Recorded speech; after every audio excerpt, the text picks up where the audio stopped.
Welcome back, everybody, to the KC Sports Report. I'm your host, Michael Darcy, and today I'm going to talk about two players that shined in the Chiefs' Week 5 victory over the Saints. So, ladies and gentlemen of the Chiefs Kingdom, your Kansas City Chiefs beat down the New Orleans Saints on Monday Night Football, winning that game by the final score of 26-13.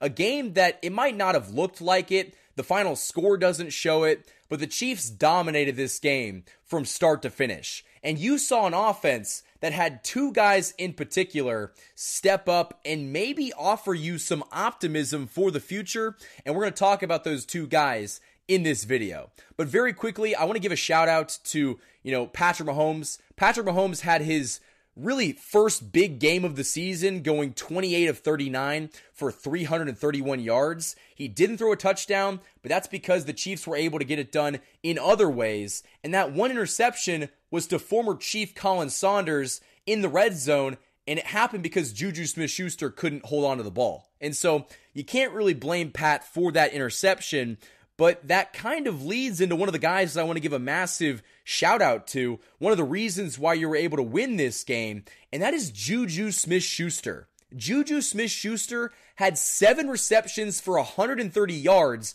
and was able to carry the load of this offense. And if you guys watched this game, Juju Smith-Schuster looked better in this Week 5 matchup than he did all last year with the Patriots. We saw Juju get more yards in this game than he did all of last year. And he offered, this Chiefs offense something on third down. He was the go-to guy. And it seems like some of that explosiveness and that 2022 Juju, it might be back, guys. It might be back. And granted, it's one game. It's a very small sample size against a bad defense. But to see Juju Smith-Schuster carve up this Saints D, it really begs the question, how much do the Chiefs really have to go out and make a big-time trade for like a Davante Adams or DeAndre Hopkins? So I think that the Chiefs might have more at the wide receiver position than we initially thought. But going 7 catches for 130 yards, averaging 18.6 yards per catch, it does not get any better than that. Travis Kelce had 9 receptions for 70 yards, and he was kind of able to get back to being the Travis Kelce that we've seen so much over his career. But that's not the second guy I wanted to talk about. The second guy that I want to give a massive shout out to is Kareem Hunt. Kareem Hunt got signed off the street 2 weeks ago, and in this game against the Saints, primetime at home, his first home game since being cut from the Chiefs in 2018, he gets 27 carries for 102 yards, averaging 3.8 yards per rush, and he got a touchdown. He got in the end zone, and Kareem Hunt and Salvador Perez were able to produce on the same night. And it kind of brought me back to like 2017. I had to check my phone to see what the year was, but Kareem Hunt is back to producing in this offense. And between Juju Smith-Schuster and Kareem Hunt, you have kind of a offensive duo that are producing when nobody thought that they could. And listen, I had high hopes for Juju and high hopes for Kareem. I think Kareem is really close to exceeding my expectations that I have for him already, but Juju Smith-Schuster has.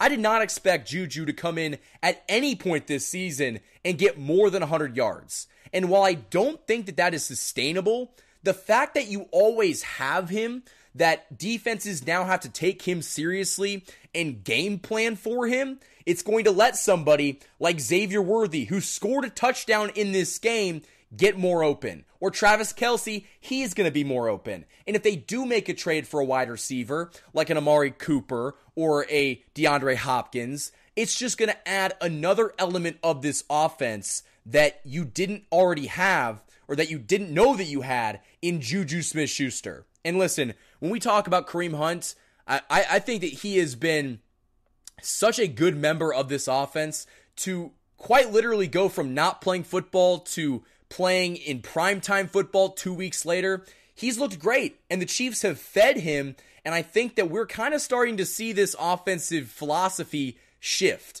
While with all the injuries to the wide receivers, they can't throw the ball as much, and why would you? When you've got Kareem Hunt going for 4 yards a carry, basically putting you, in a 2nd and 5 or a 2nd and 4 situation, it just changes how this offense functions. And listen, I could argue that Kareem Hunt should start over Pacheco when he comes back. That's probably an episode for the future. But I think that Kareem Hunt has been so good in this offense. And I think that while I don't know if Juju is going to be consistent moving forward, I do think Kareem Hunt is going to be this team's go-to back for a while, at least until Pacheco comes back. But I think that watching those two, and Travis Kelce, but watching those two specifically carve up this Saints defense, I think it gives you a lot more optimism and kind of lets you breathe a little bit, knowing that you can lose Rashee Rice, you can lose Hollywood Brown, and this offense is still going to find a way to scratch and claw and score touchdowns. And listen, they weren't perfect. There was a couple plays that they should have cashed in. You missed a field goal. You missed a touchdown when you're in the red zone. That interception that Colin Saunders was able to, return and get like a top speed of 16 miles an hour. Like, you had opportunities to score and tack on more points. You didn't do that. But I think that given that you were pretty battered at the, offensive position, that offensive group had a lot of injuries, you've gotten a lot more answers to your prayers with Kareem Hunt stepping up and Juju Smith-Schuster coming out of nowhere and just being a potential number one wide receiver. He was looking like the Juju Smith-Schuster that he was in 2022. Now, I don't think that we see that long term, but the fact that he still has it in him, I think that's a very good thing for this Chiefs offense. And listen, I was talking to Colby, who's the moderator for the AFC West Roundtable. He's a Patriots fan. He's a Patriots content creator. He is pissed that Juju is doing well. And I would be too. He went to New England, got a bag, got cut from the Patriots, comes back to the Chiefs, and in like his fourth week, has more receiving yards than he did all of last year in one game. I can see why that would be infuriating.